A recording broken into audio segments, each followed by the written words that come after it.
Hi, this is Heather from the Renaissance English History Podcast, englandcast.com. Thanks so much for downloading this virtual tour of Cambridge.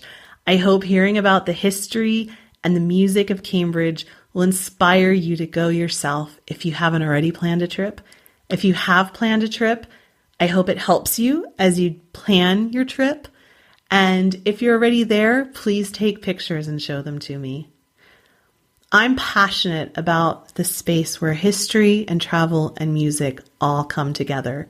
And there's no place more magical to play in that space than in Cambridge. It's a wonderful, magical place.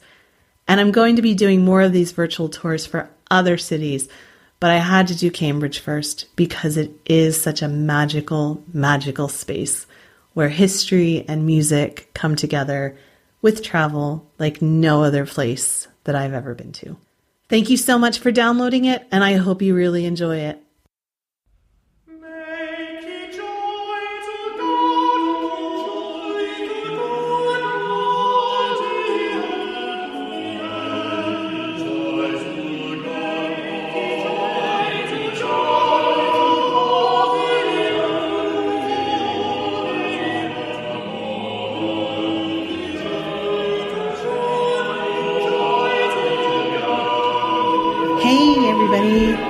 You are coming with me to Cambridge. So awesome. Woohoo!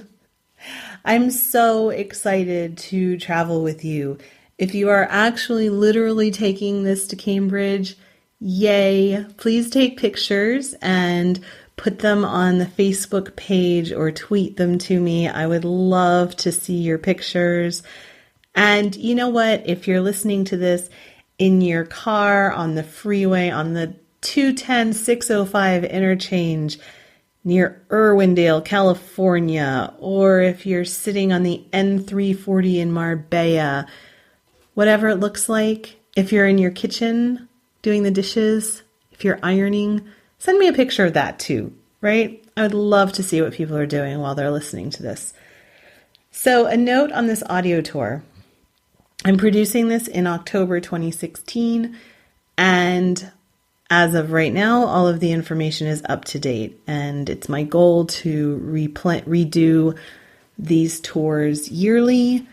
But please always make sure that you double check the information that you hear here when it comes to things like opening times, bus routes, timetables, etc.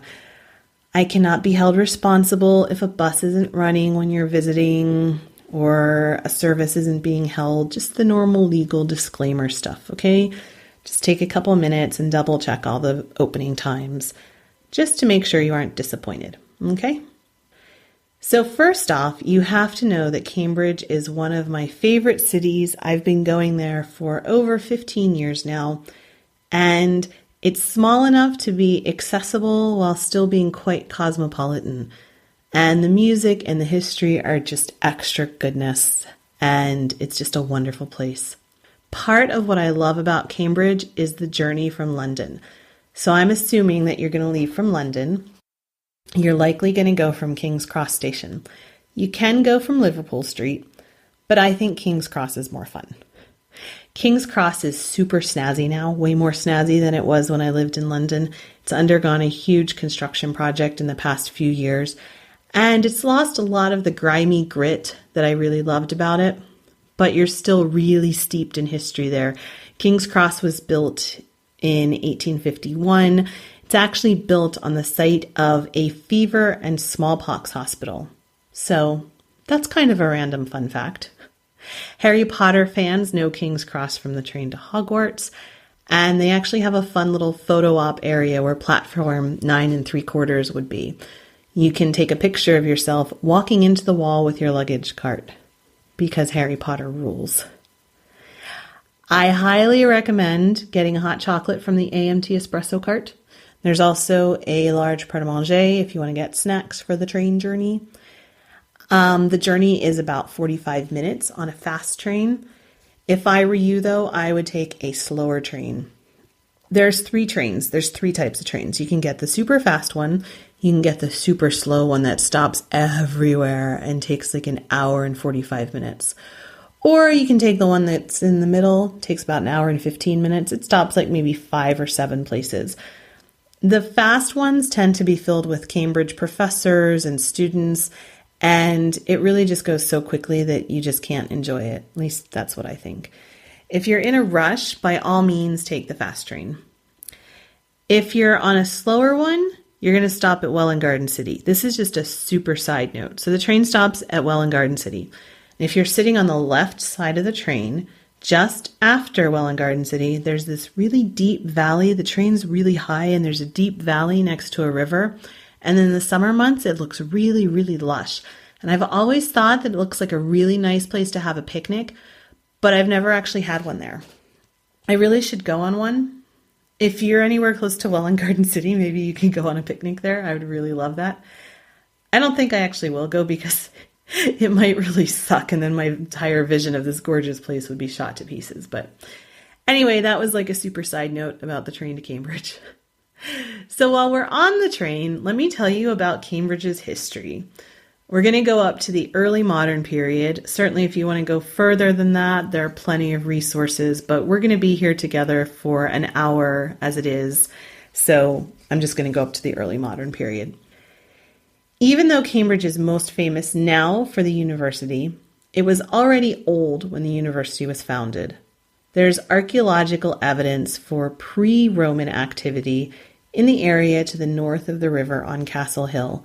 The first town was built by the Romans on the edge of the fenland. This whole area was swampy and marshy. This was before the draining of the fens and the reclamation of the soil.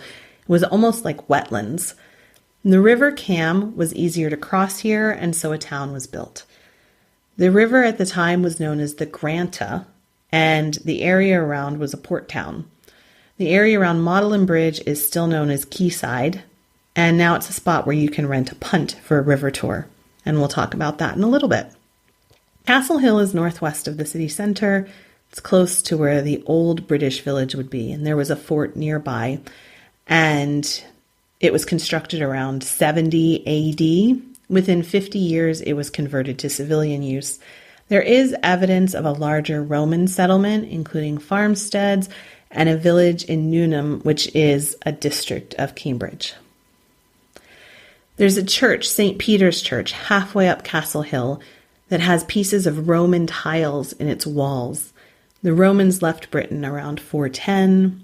The location may have been abandoned by the Britons at that point, though sometimes it is identified as Caer Grawth, and it's listed in the History of the Britons among the 28 cities of Britain. By the end of the 5th century, the Anglo-Saxons had occupied the area, and the area was called something close to Granta Bridge. Later on in the Anglo-Saxon times, the main settlement was on Castle Hill because it could be easily defended. There's another church closer to King's College, St. Benedict's, and the tower of that is Saxon, and it's the oldest standing building in Cambridge. Because of the river, Cambridge has really good trade links. They even traded to Europe and across the Fenlands. By the 7th century, the town was losing its importance, and the Venerable Bede describes it as a, quote, little ruined city containing the burial site of Queen Etheldreda. And she was more well known in Ely as helping to found the Ely Cathedral. So Cambridge was on this border between the East and Middle Anglian kingdoms. There was East Anglia and Middle Anglia, and Cambridge was right on the border. And settlement slowly was expanding on both sides of the river. The Anglo-Saxon Chronicle records the Vikings arriving in 875. By 878, in Cambridge, Danelaw had been imposed, and that was the Viking rule. Becoming a Viking town had one really big upshot. You suddenly had access to trade routes all over the place. The Vikings were trading as far as Greenland and Newfoundland and Iceland and all throughout Europe. So they were able to be part of this network. The town center moved from Castle Hill to the area we now know as Quayside, and one of the churches near Quayside is St. Clement's. St. Clement was a common saint for Danish settlements, so that shows the Danish influence. One thing about Cambridge strategically was that it was the final river crossing until you got to King's Lynn, which was another 50 miles away.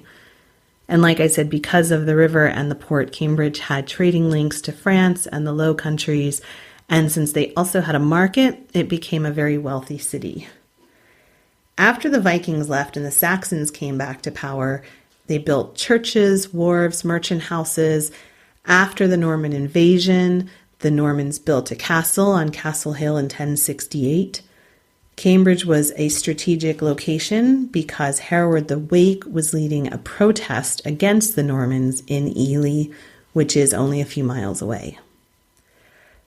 Sometime between 1120 and 1131, the first town charter was granted by Henry I. It gave Cambridge monopoly of water traffic and tolls, and it recognized the borough court.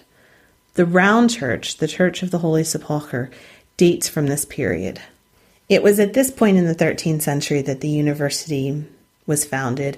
The oldest college still in existence is Peterhouse, and that was founded in 1284. The Black Death hit Cambridge really hard in 1349. There aren't a lot of records left, but at King's Hall alone, 16 out of 40 scholars died. The part of town that was north of the river was almost completely wiped out. Then there was a second bout of the Black Death in 1361, and a letter from the Bishop of Ely suggested that the two parishes in Cambridge should join together since there weren't enough people to fill even one church. More than a third of English clergy died in the Black Death, and so 4 new colleges were established at the university to train new clergymen. They were Gonville Hall, Trinity Hall, Corpus Christi, and Clare. The town charter was revised in 1382 when the town participated in the Peasants' Revolt, and they lost many of the liberties that they had enjoyed. The charter transferred supervision of baking and brewing, weights and measures from the town to the university. The Chapel of King's College, that most iconic scene of Cambridge, was begun in 1446 by Henry VI, and we're going to talk about it a lot more when we go to King's. But it was completed in 1515. Its history was linked greatly with the Wars of the Roses. And interestingly, the choir framework, the screen, the wooden screen, has carved H and A all around it for Henry and Anne Boleyn, who had just become queen as it was being finished. There were repeated outbreaks of plague throughout the 16th century. And so in the early 1600s, sanitation and fresh water finally came to Cambridge when the Hobsons Conduit was constructed. Water was brought from 9 wells at the foot of Gog and Magog Hills into the center of town. Early in the English Civil War, it was the headquarters of the Eastern Counties Association, which administered the regional East Anglican Army, the mainstay of the parliamentarian military effort before the new model army was formed. Oliver Cromwell himself received control of the town through Parliament in 1643, and he had gone to Sidney, Sussex College. The town's castle was fortified and troops were stationed there, and some of the bridges were destroyed to help the defenses. And royalist forces came within 2 miles of the town in 1644, but the defenses were never used and the garrison left the next year. So there you are, Cambridge history in a nutshell until the mid-17th century. Let's move on now and actually visit these places, right? So you come into Cambridge Station, and that has also changed a lot since I lived in London. It's a lot nicer. It has a really nice waiting room. There's a Marks and Spencer's food shop just on the inside, and there's another AMT espresso cart. I'm really obsessed with you getting a hot chocolate at AMT Espresso. That's all there is to it. When you leave the station, check out all the bikes. It's a really quintessential Cambridge thing, all of those bikes. As for getting into town, you'll probably want to take a bus or a taxi unless you really want to walk and it's a gorgeous day. So the walk to the historic areas, it's about 1.5 miles or so. It'll take you 20 minutes, half an hour. The cabs queued just outside the station. You can't miss them. A cab ride will cost you around £7-8 maybe. To catch a bus, you're going to turn to the left outside the station. You're going to look for the bus stands about 100 yards up the road. Ask a person at the station if you can't tell where they are. You're going to want a city bus. And the numbers, of course, check the bus stands, of course. But the numbers that'll take you right into the city center are 1, 3, 7, or 8. Again, 1, 3, 7, or 8. If you have questions about the bus routes, always ask the driver. And the cost is £1.60 for a single journey. So you're going to be dropped off in the middle of the hubbub of St. Andrew's Street. And there is, of course, plenty of great shopping here. You'll find all of the normal high street stores, both in the streets around the market, as well as in the shopping mall, the Lion Yard. But I suspect that you're going to want to forego the regular high street shops and head towards the Old Market, which still has stalls. You might hear buskers playing music, and that could be your first introduction to music in Cambridge. What a great introduction it is. Busking goes back to medieval times when a wandering minstrel or bard would travel around from town to town, acting not only as entertainers, but they would also carry news and they would carry messages to different people. So buskers aren't licensed in Cambridge, but they are encouraged to follow certain guidelines, and you will likely really love listening to them, so be sure to tip them generously. As you wander into the market area, what used to be known as Market Hill, you will see stalls selling everything from fresh food to prepared food to incense and hemp bags with pot leaf decorations. This is a tradition that has been going on since Saxon times. Well, probably not the hemp bags, but there's been a market here for over 1,000 years. You can wander around and smell the incense, the foods, get a coffee, and enjoy being part of a tradition of people shopping and strolling here for millennia. In 1614, like I said, the marketplace branch of the Hobsons Conduit was completed. It brought fresh water to the market fountain that was right in the center of the market. That fountain isn't there anymore because in 1849 there was a fire and Market Square was redeveloped. The original structure of the conduit was moved to South Cambridge in 1856, and most of the fountain was demolished in 1953. In 1960, the flow to that branch of the conduit was completely cut off when the Lion Yard Shopping Center was developed. At the west end of the market, just as you enter onto King's Parade, you'll see Great St. Mary's Church.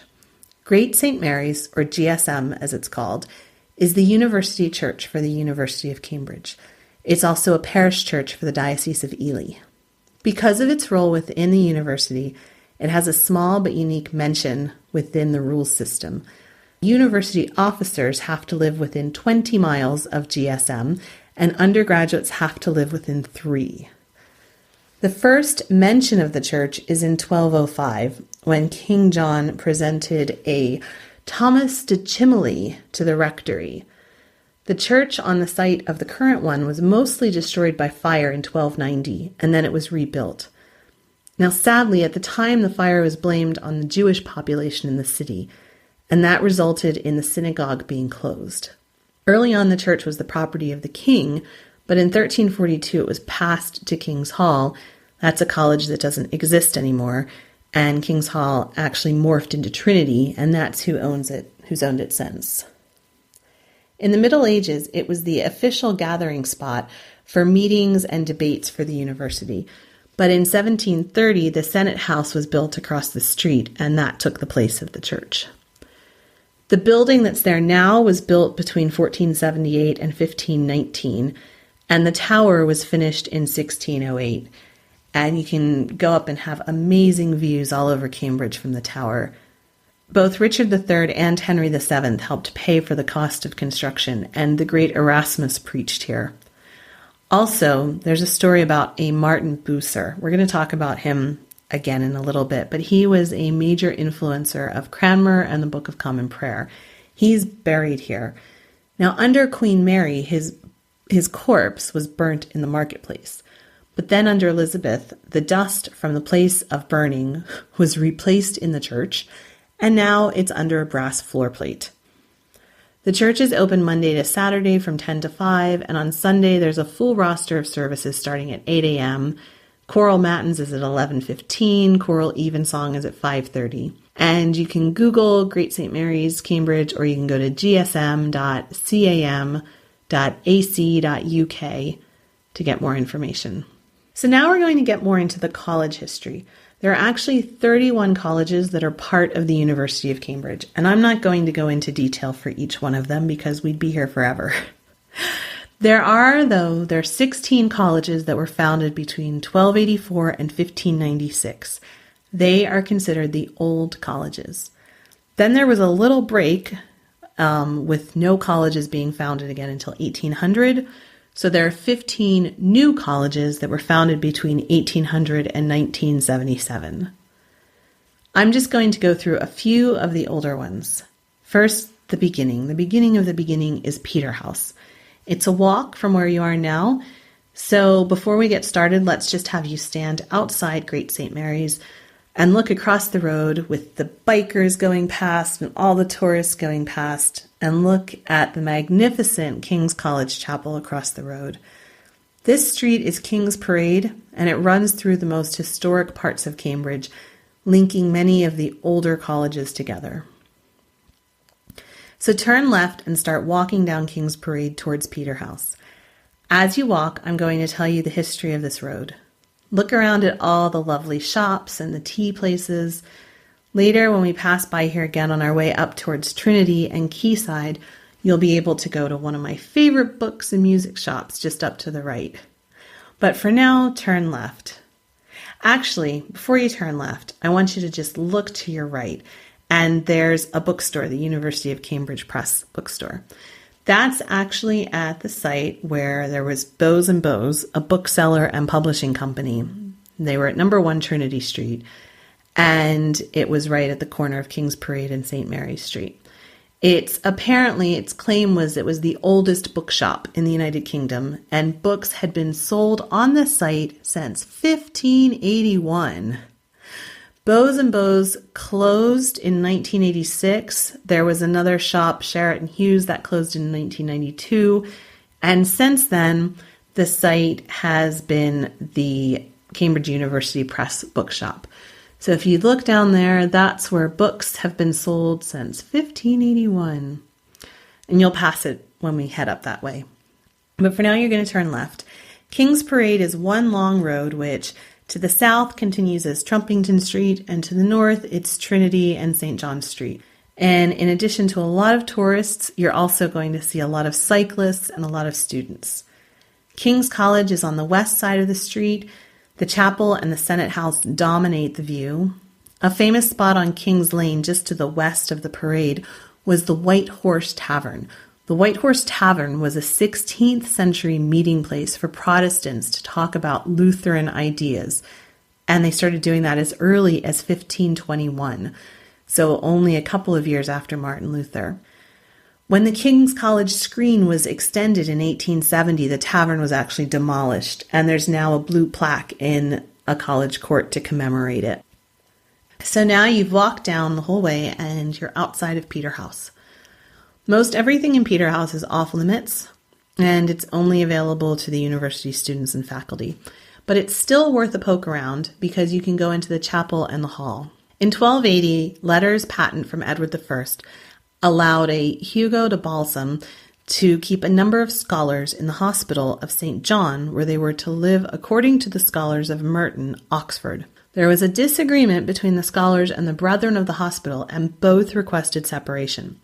So in 1284, Balsam transferred the scholars to the present site and purchased 2 houses just outside the Trumpington Gate to take care of a master and 14 worthy but impoverished fellows.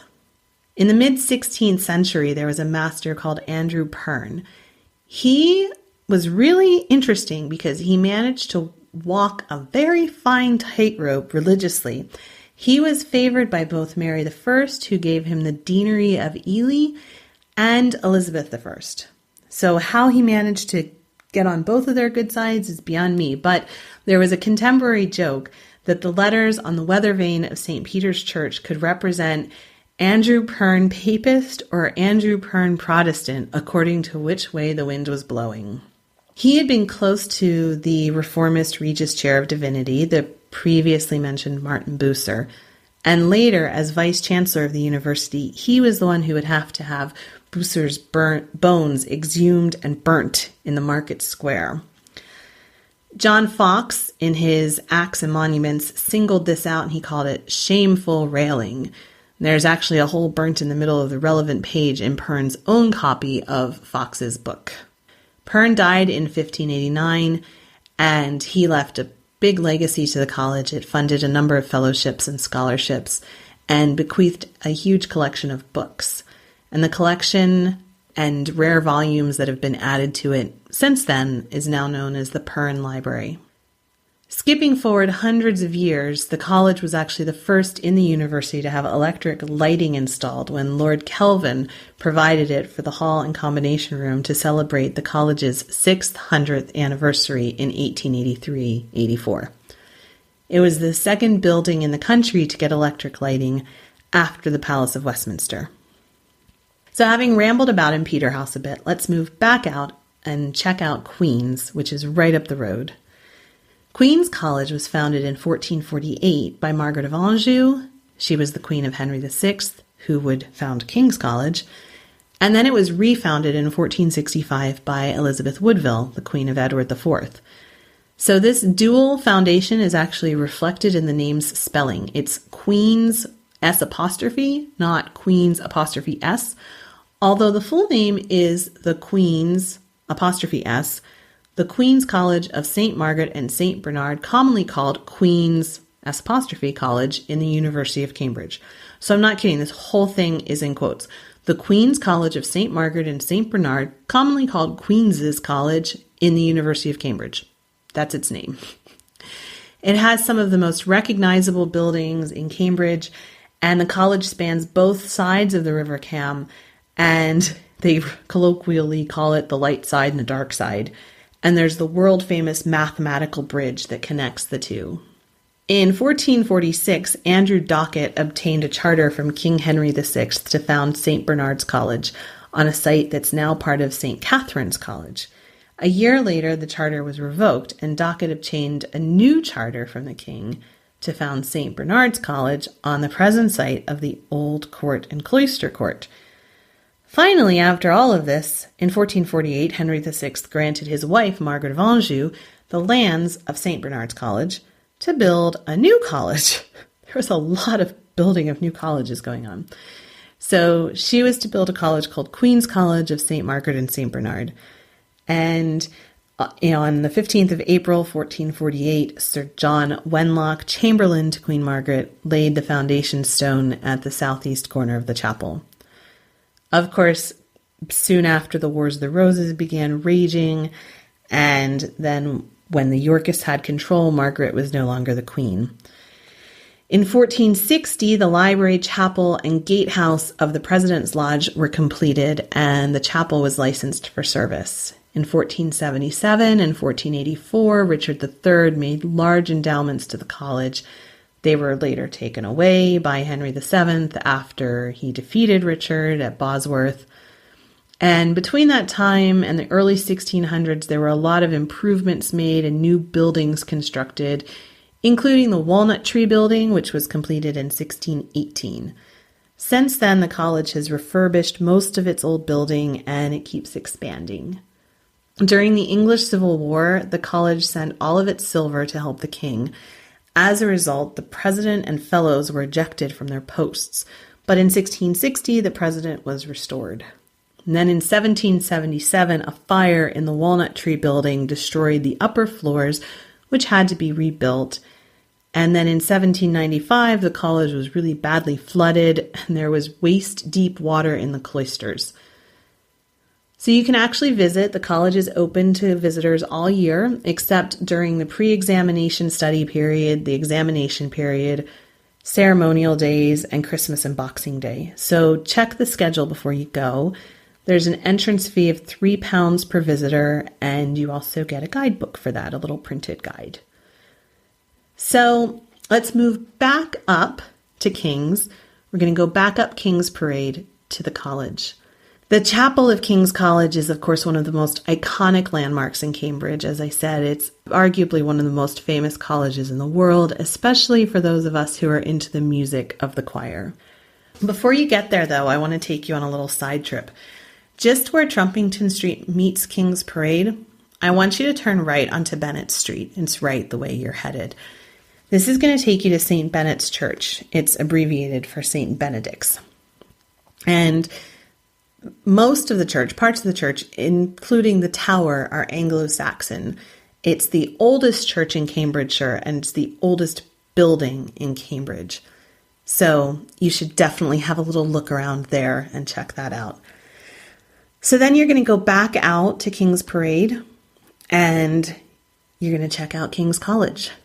The King's College of Our Lady and St. Nicholas in Cambridge was founded in 1441 by King Henry VI, who has come down through the ages known for his piety and for founding a lot of colleges.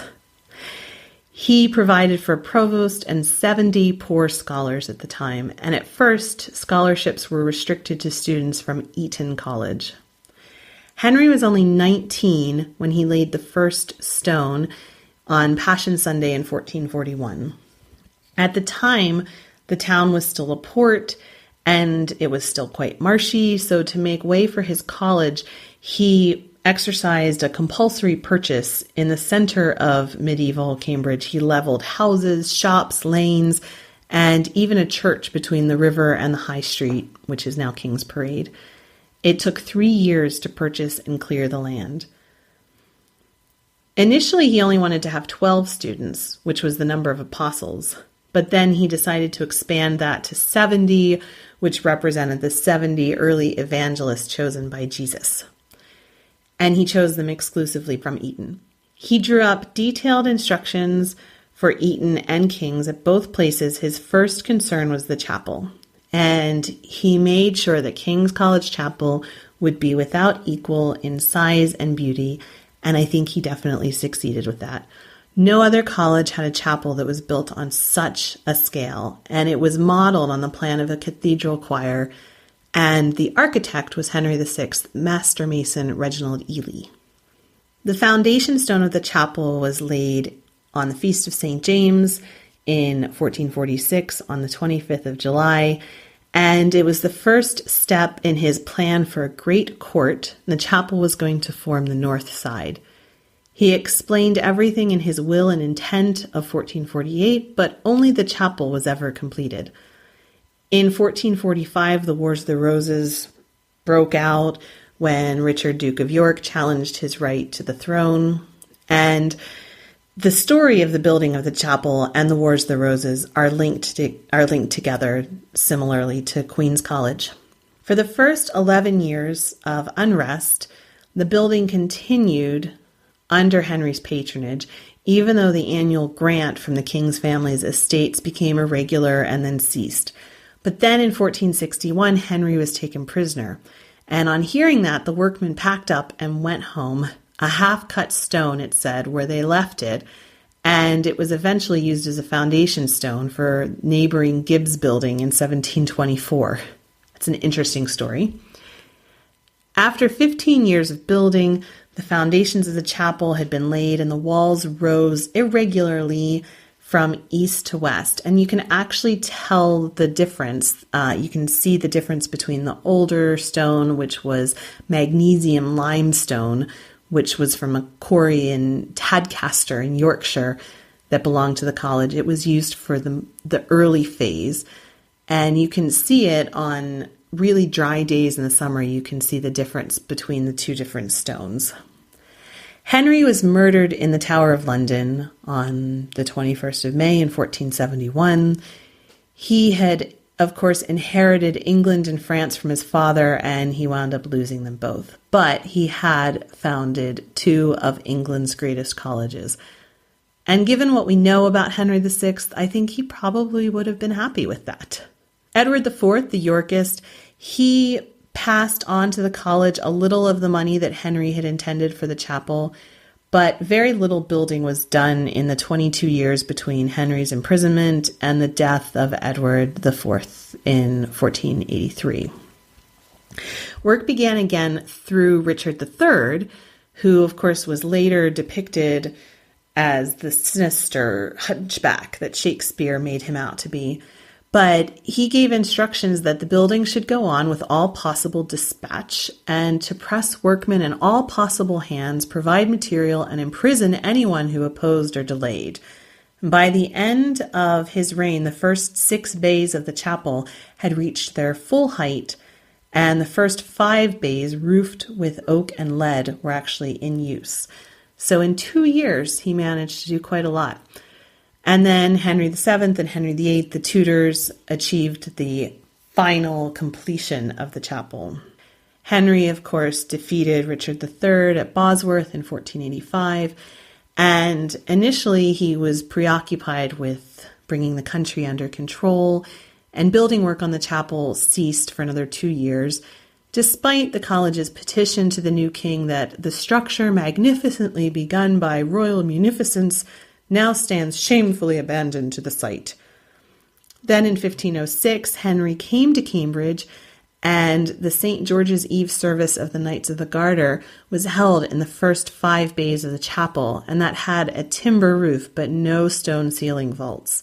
And the end was boarded up and decorated with the coats of arms of the knights printed on paper. Henry's mother, Lady Margaret Beaufort, had pledged herself to carry through the different pious projects that were begun by Henry VI. And prompted by her, Henry perceived that the new dynasty, the Tudor dynasty, needed the authority that the royal saint Henry VI could give.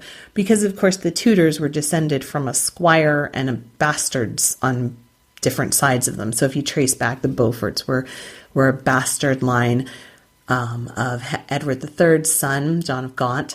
And then on the Tudor side, it was Owen Tudor, a squire, that Catherine of Valois married. So I'm assuming that you know all of this if you listen to the podcast or if you follow this. But if you don't, it would be worth going back and having a little look because it's a fascinating story. So the Tudors came to the throne with very little legitimacy, simply winning through battle. And they needed to have some legitimacy. They needed to show some connection to the House of Lancaster. They needed to show that they were favored by God. So it made a lot of sense for them to try to finish the chapel. So Henry decided to finish the chapel and he sent some money to pay for it. And there's actually a chest that he sent some money to pay for it in this chest that can still be seen in the chapel. In 1508, the work began on a grand scale again. Henry VII died in 1509, but the terms of his will ensured that money was provided to perform and end all the works that is not yet done in the said church. By 1512, the shell was finished and roofed throughout its length in timber and lead. Then his executors gave a further £5,000 to pay for vaulting, and by 1515, the main structure was complete. This work and most of the glazing of the windows was done during Henry VIII, who was also responsible for the screen and much of the chapel woodwork. Like I said, the areas where you can see the H and A for Henry and Anne.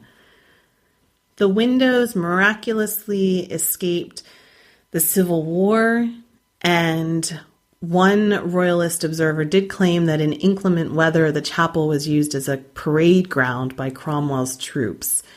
Nor was it whit strange to find whole bands of soldiers training and exercising in the royal chapel of King Henry VI. That's what they said. And then once again, King's College Chapel escaped unscathed during the Second World War, when the glass of most of the windows was actually removed for safety, and they decided to take the opportunity to clean and repair and take pictures of it. An interesting note is from the beginning of King's history, the provost was, in theory, elected by the fellows, but until 1689, every provost was in practice nominated by the crown. But in 1689, the Fellows succeeded in asserting their rights by refusing to accept William III's nominee, Isaac Newton of Trinity. So now at this point, we're going to go across the road to Clare College. Clare's the second oldest of the old schools. It was founded in 1326 and generously endowed by Lady Elizabeth de Clare. She was a granddaughter of Edward I.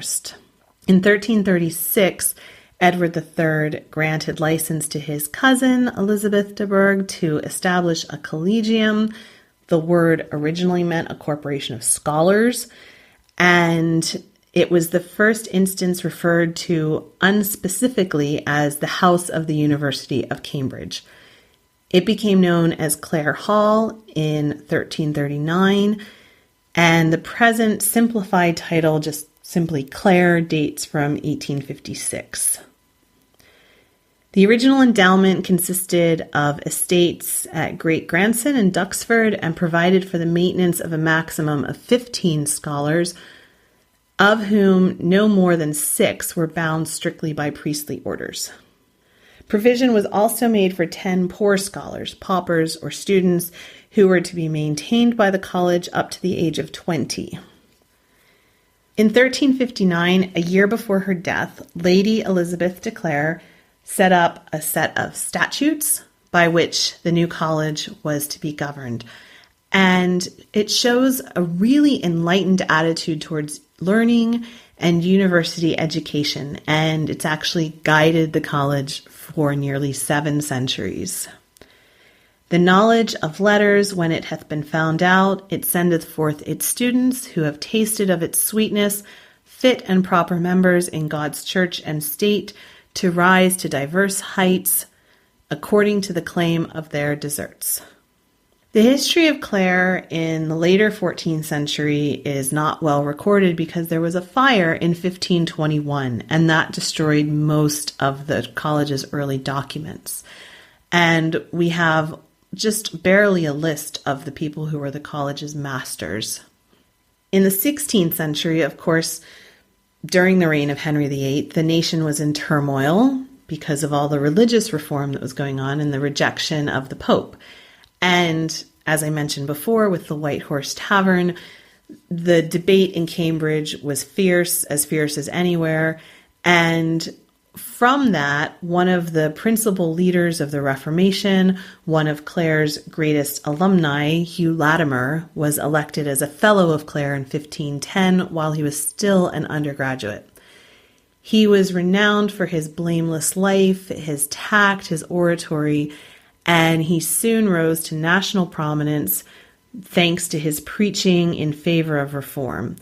He became a royal chaplain to Henry VIII in 1534 and to Anne Boleyn. He was the Bishop of Worcester in 1535. He was one of the king's advisors who most supported the dissolution. And at the time of the Counter-Reformation under Queen Mary, he refused to recant his beliefs, and he was burned at the stake in Oxford in 1555. Although he is known through history as one of the Oxford martyrs, he was in fact a product of Cambridge and a Fellow of Clare. In spite of the turmoil going on in the 16th century, Clare Hall continued to grow in size and in wealth. It received more land grants. It kept building. It built more buildings throughout the time period up through into the 18th century. And it's one of the most beautiful colleges that there is. In fact, interestingly, there was a scholar called George Ruggles who was distinguished in Spanish, French, and Italian. He wrote a play called Ignoramus in 1615. It was an attack on lawyers, and it was so much admired by King James I that he returned to Cambridge to see it a second time. When he died, Ruggles bequeathed to Clare the collection of books which forms the core of the present Fellows Library. William Whiston was Isaac Newton's successor as Lucian Professor of Mathematics in the university, and John Moore, sometime Bishop of Ely, is best known for a large collection of medieval manuscripts that he bequeathed to the University Library. So you've seen Clare, you've seen Kings, Queens, Peterhouse. You're probably ready for some lunch now, right? So you could head back up to the market and across past the shops. You could visit Sidney, Sussex, which was founded in 1596 under the terms of the will of Frances Sidney, Countess of Sussex, after whom it was named. It was from its inception a Protestant foundation, leaning towards Puritanism, and in fact, one of the first students was Oliver Cromwell. Lady Sussex left £5,000 along with some plate to found the new college, and it was meant to be called Lady Frances Sidney Sussex College. Oliver Cromwell, like I said, was one of the first students, though he never graduated because his father became ill. His skull is now buried beneath the college's antechapel. So Sidney, Sussex is definitely worth a look as you're wandering around. If you walk through the market, it's on the other side of the market.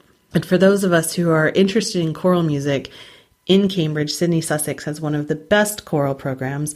Musicologist Dr. David Skinner is the choral director, and they've also brought the famous contemporary composer Eric Whittaker to teach, and he had a residency there as well. So you can visit, enjoy the beautiful gardens and buildings. You just need to report to the Porter's Lodge when you arrive so they can keep track.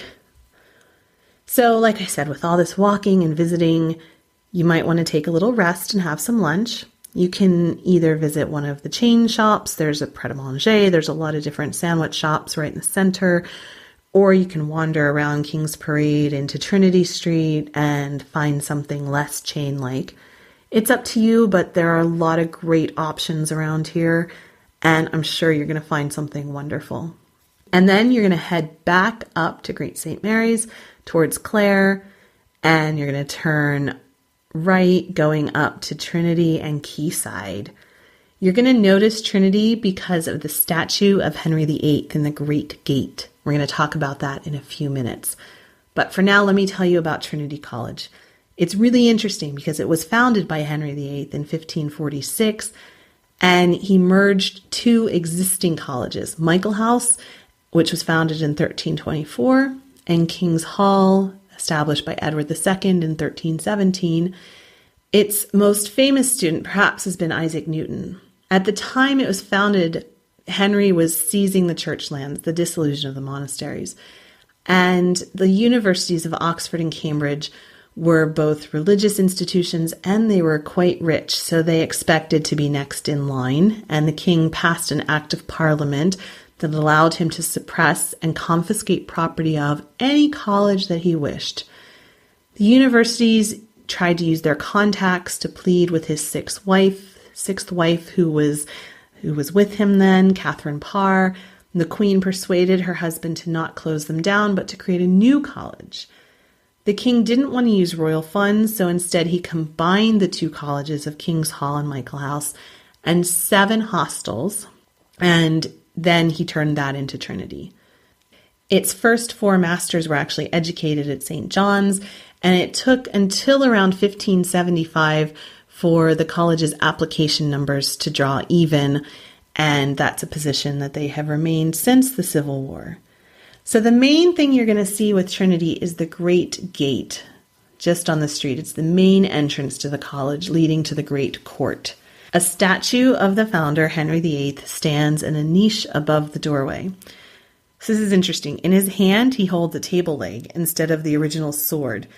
And there's legends and myths everywhere as to how the switch was carried out and by whom. In 1704, the university's first astronomical observatory was built on the top of the gatehouse.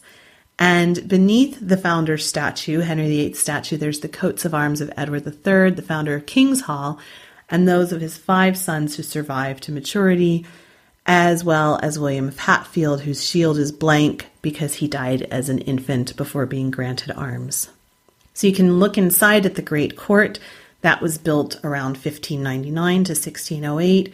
It was the brainchild of Thomas Neville. He demolished several existing buildings on the site, including almost the entirety of the former College of Michael House.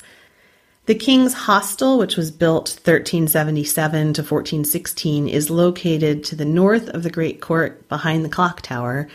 And this is, along with the King's Gate, the sole remaining building from King's Hall. One of the most famous parts of Cambridge is the Wren Library. It was built between 1676 and 1695 by Christopher Wren. And Wren is one of Cambridge's most famous libraries. And in its possessions are 2 of Shakespeare's first folios, a 14th century manuscript of the Vision of Piers Plowman, and letters written by Isaac Newton. Below the building are the Wren Library cloisters, where students have a view of the Great Hall in front of them and the river and the Backs directly behind. So that takes me to the Backs. No trip to Cambridge would be complete without a wander around the gorgeous bridges and the area known as the Backs. You can head down any of the little alleyways. Many buildings have little chalk markings with arrows pointing to the river as well. And there's a good passage in between King's and Clare as well. You'll probably have seen it. My favorite section is outside Trinity, where there's a nice area to sit and look at the Wren Library. And it's right next to a really sweet bend in the river where there are often punting accidents. So that's fun to watch because it's like a big bend and people can't handle it. And the boats run into each other. It gets narrow and it's kind of fun sometimes in the summer to sit and watch people almost fall into the river. The area of the Backs from Magdalen Street Bridge in the north to Silver Street in the south, you can see the rear grounds of the following colleges. You can see Magdalen, St. John's, Trinity, Trinity Hall, Clare, King's, and Queen's. And much of the land was used historically by the colleges for grazing livestock or growing fruit. And the river was also, of course, an important commercial thoroughfare. There was a mill at Silver Street at one point in the 16th century. Over time, the colleges planted avenues of trees. They built sturdier bridges. And there's always been debate about what to do with the Backs. At one point in 1779, there was a landscape architect called Lancelot Brown. He wanted to have a plan to create country-style parkland with its focus on King's College's Gibbs buildings. And it would have involved removing avenues, transforming the river into a lake, and planting clumps of trees to screen the other colleges. Just seems kind of rude. It was never actually implemented, probably because it also would have removed the historic college boundaries and 3 important bridges. So in 1995, the English Heritage listed the Backs as a Grade 1 historic park as well. So you need to have some time to enjoy that. While you're sitting outside enjoying the scenery, watching the punters, let's say you have a hankering to go floating on a boat yourself. There are plenty of spots along the river where you can rent a boat, but if you go back up Trinity Street, heading away from the market, you're going to pass St. John's College and you'll get to Bridge Street. On the corner, you'll see the round church built in the 12th century. It's open for visitors. They have exhibitions as well as a library. It's amazing. Go in and have a look. And then head down towards the river. At Quayside, you'll see a large boat rental company and you can get yourself set up. Early on, water travel was common in this area because of the river, obviously, and the swampiness of the land. Punts are square-ended boats with flat bottoms, no keel, and they're propelled with a long boat. So somebody stands in the back and uses a pole to push it. They were suited to the really shallow waters and flat waters of the Fenland, and they were work boats for regional trades. Pleasure punting began to take off early in the 20th century. So you can rent a boat with a guide to do the punting for you, or you can have a go of it yourself and see how you manage.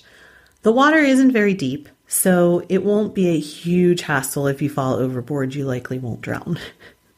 You'll likely just be embarrassed, and I'll be sitting at the bend in the river outside the Wren Library watching for you, and then I'll laugh. So one of the most important things about Cambridge to me is Choral Evensong. Choral Evensong in Cambridge. Choral Evensong, for those of you that don't know, is a very special service in the Anglican Church. It's about 45 minutes long. It's mostly sung. It came out of combining Vespers and Compline during the Reformation into one service, Evensong, and it was officially laid out in Cranmer's Book of Common Prayer. It's known as a service, it's known as the atheist's favorite service, simply because it requires very little of the participant other than to enjoy the music. It gives back so much more than it asks. In Cambridge, the standard of singing is world class, the setting is striking. There's really very little required of you to enjoy Evensong services. It's not a very demanding service. You just sit and you listen to the music and you enjoy it. And participating in this living tradition is a wonderful way to experience the life of the different colleges of Cambridge from within.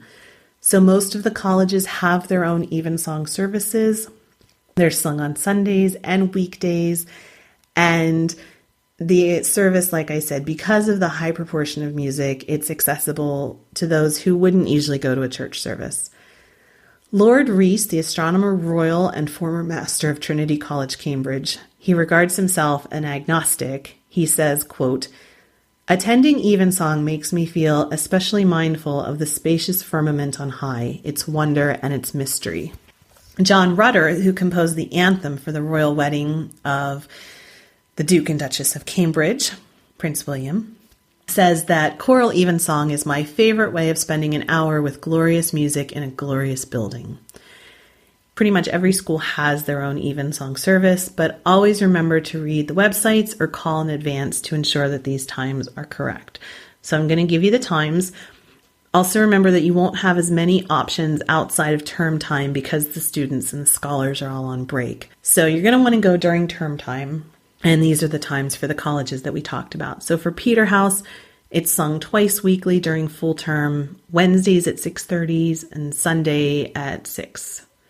For Queen's, Sunday from 6 to 7, Wednesdays from 6:15 to 6:45. At King's, choral services are held at 5:30 p.m. every day from Monday to Saturday, and then 10:30 and 3:30 on Sunday. So 5:30 every day and then 10:30 and 3:30. The full choir sings Tuesday, Thursday, Friday, Saturday, and Sunday. And on Monday, Evensong is sung by King's Voices, the college's mixed voice choir. And on Wednesday, it's sung by the men's voices only. At Clare, choral evensong is Sunday at 6 and Tuesday and Thursday at 6:15. And also on Sunday, the service is preceded by a recital, a preparation for worship at 5:25, to which visitors are welcome. At Sidney, Sussex, there's Latin choral vespers on Wednesday at 6:30. There's choral evensong Friday at 6:30 and Sunday at 6:30. At Trinity, there's choral evensong on Sunday at 6:15. Then there's choral evensong Tuesday at 6:15. There's sung compline Wednesday at 9:45 p.m., choral evensong Thursday at 6:15, and that's it for Trinity. So I have reached the end of my notes here, you guys. We've gone on for an hour, and I'm so glad that you came along with me to Cambridge. I really hope that this guide has been useful to you if you're planning a trip, you're thinking about going. If you want some ideas of things to do, I hope that this has been useful. And like I said, if you are there, if you've taken me there, please take pictures and send them to me. I'd love to see. So thank you so much. I hope that it has been useful to you. If you don't already listen to the Renaissance English History podcast, if you've just found me, then please check out the Renaissance English History podcast at englandcast.com. Thank you so much. Happy traveling. Bye-bye.